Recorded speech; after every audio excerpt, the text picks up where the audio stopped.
Hello bookworms, it's Jade from Bedtime Bookworm and welcome back to my channel. Today I'm here to tell you all about how I use Goodreads to keep my reading life organized.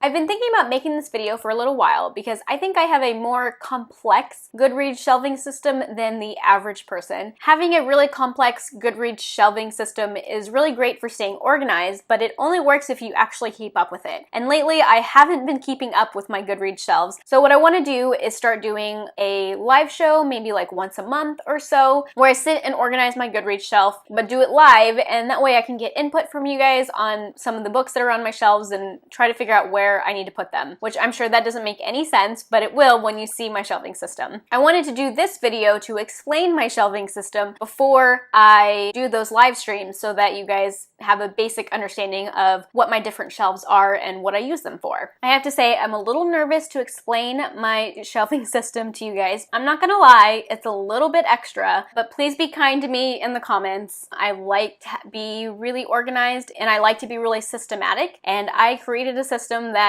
works for me as long as I keep up with it. So when someone creates a Goodreads account, you automatically get 3 different shelves. You get a currently reading shelf, you get a to read shelf, and you get a read shelf. But from there, you can create as many more shelves as you want on Goodreads. So if you want to create a new shelf, the way that you do that is you click Edit next to Bookshelves. So when you click Edit, it brings you to this screen. And this screen shows you all of the shelves that you currently have. And it has all of these little columns over here that do different things. So this section over here on the right with bookshelf tips explains what these different columns are. But basically the first column is your feature shelf. It's a shelf that you can feature on your profile where when people go to your profile, they can see a list of books. So you can choose any of your shelves to be your feature shelf. The next column is sortable, and that just means can you sort by like release date or when you read it date, or lots of different factors that you can sort by. You have to have this checkbox checked for that shelf for it to be sortable. And then the next column is sticky, so you can make any shelf that is not an exclusive shelf a sticky shelf. And what that means is usually they're sorted in alphabetical order, and if you make it a sticky shelf, then it just automatically gets sorted at the top of your list. The next column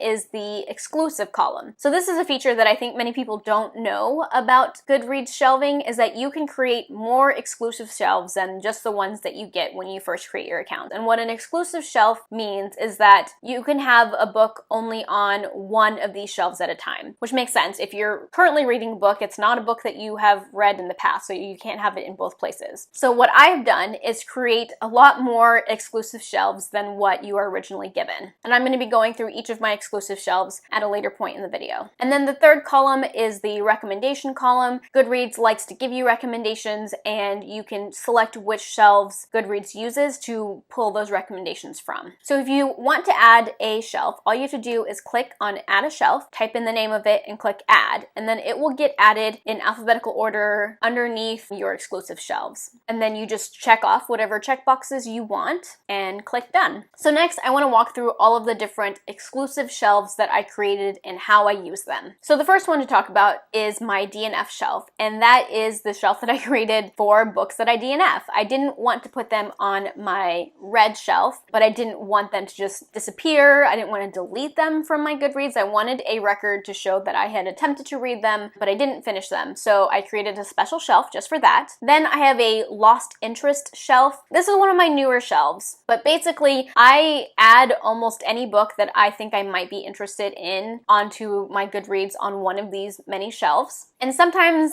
after a while, I don't remember why I was interested in reading it, or I change my mind and I'm no longer interested in reading that book anymore. Instead of deleting it completely from my Goodreads, I created a lost interest shelf. I did this because I didn't want to end up looking at books multiple times. Like if I had something that I was interested in and then I decided at some point I was no longer interested in and I delete it, it's possible that one day I will run across that book again and think that I might be interested in it. And of course, I'm allowed to change my mind, but if I decide at one point that I'm not interested in it, I don't want to not know that I have already looked into that book. I don't know if that makes any sense to you guys. Then I have a not yet released shelf. That's pretty self-explanatory. library, I'd put any new upcoming releases that I'm interested in and want to keep an eye on that shelf. And then once a book is released, after I've had it on that shelf, then I decide what other exclusive shelf it needs to move to from there. Then I have a paused shelf, which I have mentioned in a couple videos. These are for books that I don't want to DNF yet, but for some reason I feel like putting them down, but haven't given up on yet and want to read again at some point.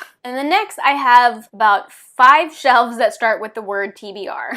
This is where my TBR gets complicated. Basically, I was using the want to read shelf that is one of your standard shelves that comes with your Goodreads account, and I had so many books on this want to read shelf that I decided that I needed to separate out these books into different tiers of how badly I wanted to read them. So I have 4 different shelves to organize books that I want to read that are not part of series. It's kind of like a tiered system, and depending on which one of those shelves a book is on, that's how high on my TBR it is. The lowest ranking shelf is going to be my TBR maybe shelf, and that one typically has the most books on it and is the shelf that I try to add books to initially when I very first hear about them. And then the shelf that is higher priority than my maybe shelf is my TBR probably shelf. And then from there, a book will go to my want to read shelf, which is like the default shelf that Goodreads will add things to when you just click want to read. I kind of wish I could change this default shelf because a lot of the books that are on my want to read shelf probably should be on one of these 2 lower shelves, the maybe or probably shelves, but because it's the default shelf, I'm often really lazy about it and just add it to that shelf instead of picking from the drop down to add it to my maybe shelf. If you guys know a way to change what your default shelf is when you add books to your Goodreads, let me know, because that is definitely not something I've been able to figure out. And then above my want to read shelf, I have a TBR must read soon shelf. I try to keep my must read soon shelf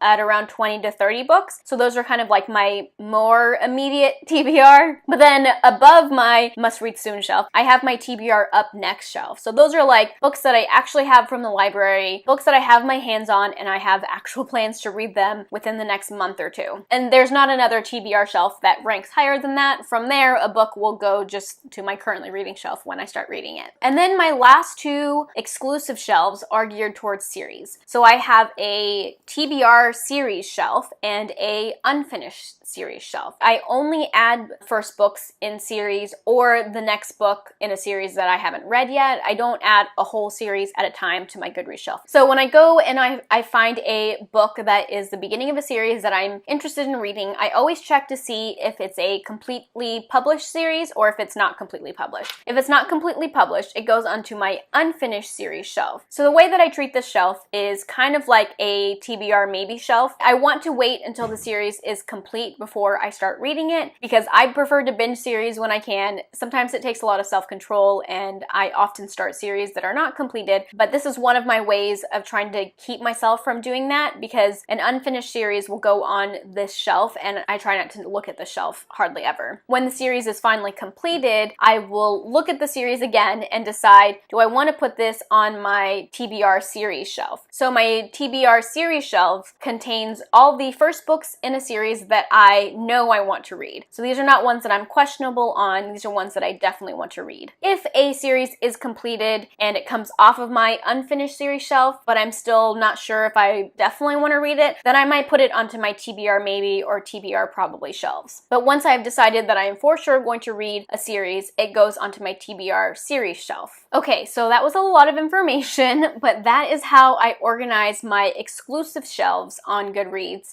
I know it's really in-depth and some of you guys probably think I'm a little insane. Obviously, you don't have to set up your shelves this way, but I wanted to put this out there in case some people were interested in adding some exclusive shelves to organize their Goodreads in a little more of a nuanced way. So those are just my exclusive shelves. I've also created a ton of extra not exclusive shelves. So I basically look at non-exclusive shelves as kind of like a tagging system. It's a way to categorize books that are not exclusive. So I mentioned sticky shelves earlier in the video, and the sticky shelves that I have are these right at the top. You'll see they have stars next to them and they aren't in alphabetical order. So every year I create a red and blank shelf. I do this because I can't really use just my red shelf to look at a single year because that won't include my DNFs, and I want to include my DNFs when I look to see all the books that I read in a year. So I create this sticky shelf every year, although I haven't done it for 2018. But my point here is just that if you create a sticky shelf, it goes at the top of the list instead of in alphabetical order like the rest of the list. So the next few shelves that you see on my list are all shelves that I created to keep track of different challenges that I was doing in 2015, 16, and 17. I might end up getting rid of these shelves because now that I'm a couple years out of actually using them, I'm not really using them. Like I don't have a reason to go back and look at them. But if you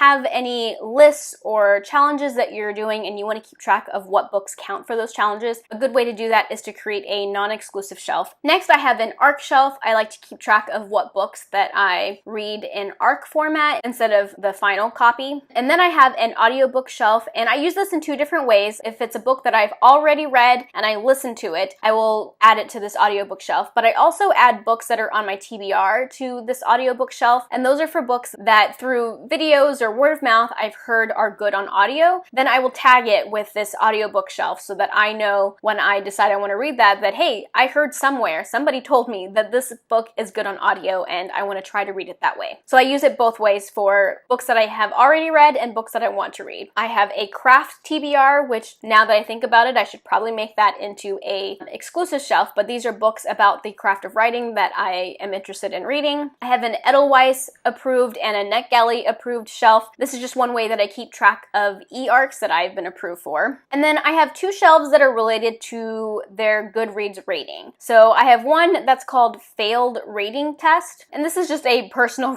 rating test that I have. Hey guys, Editing Jade here. I was editing this video and realized that I completely explained this shelf incorrectly. So for this shelf, I'm looking at the graph for the ratings of a book, and I compare how many 3 and 4-star ratings there are versus 4 and 5-star ratings. Basically, I'm just comparing the 3-star rating bar versus the 5-star rating bar, and if the 3-star rating bar is larger, then I put it on this shelf. It's just my own silly little rating test that I made up that nobody else cares about.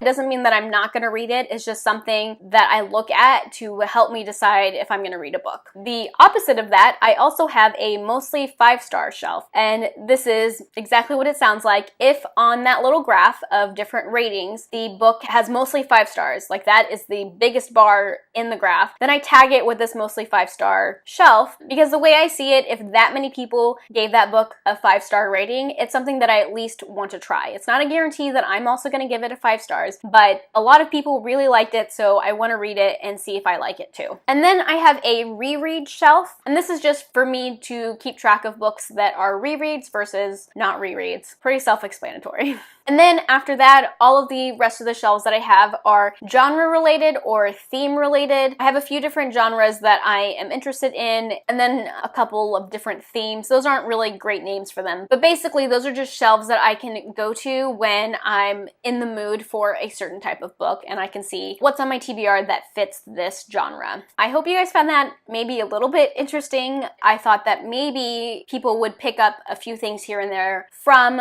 my Goodreads shelves that you might be interested in using. I'm hoping in the next month or two I can get into a rhythm of updating and keeping track of these shelves a little more closely than I have been lately. If you like this video, be sure to give it a thumbs up and subscribe to my channel if you like bookish content. I post 1 to 2 times a week. That is all I have for now. Thank you so much for watching, and until next time, bookworms, keep reading. Bye.